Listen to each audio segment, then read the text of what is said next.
Welcome back to Vintage Farmhouse Antiques, and we're going to show you, this is actually the second of these antique Broseley pattern or two temples, teacups and saucers we've listed out of this collection.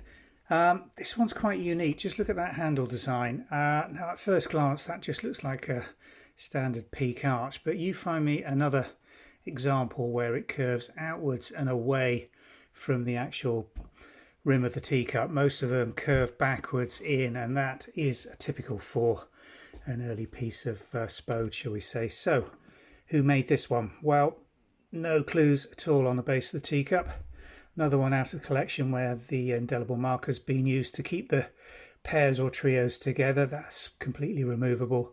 Lovely pale blue cobalt transfer design.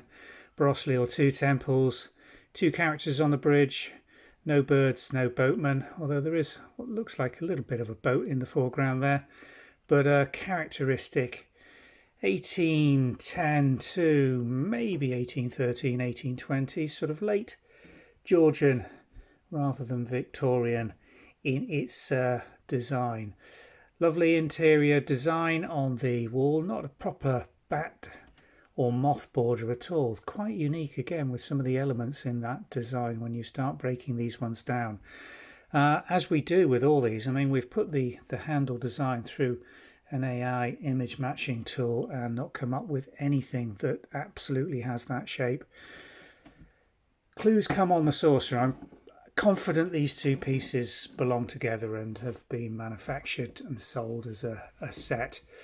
Again, Broseley design, two temples, bridge, two characters, no boatman, willow patterns in the distance. More of a sort of element of the moth design, but again, I wouldn't call this a classic moth border at all for two temples. Scalloping around the rim, and there we go, absolutely classic early 19th century faux chinoise or Chinese marks there, which are just patterns. They don't read, they're not Chinese script at all. These were being placed on there by the English manufacturer to try and pass them off, or certainly have them bought as an alternative to the Chinese export ware, which was increasingly difficult to get and being taxed and tariffed at this stage in history. I think this is almost certainly Miles Mason in its production.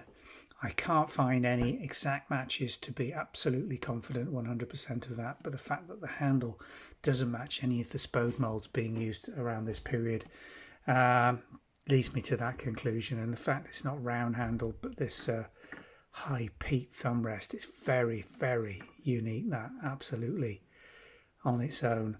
A lovely piece, one for the collectors of Broseley, and I'm sure they'll think nothing of paying the asking price for this set to add it in as a unique example of what was being produced about the late Georgian period in England.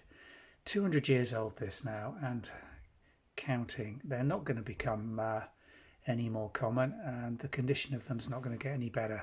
So as investment pieces go, I think this is up there and a good bet for something that's going to appreciate in value over the coming decades. Thanks for watching.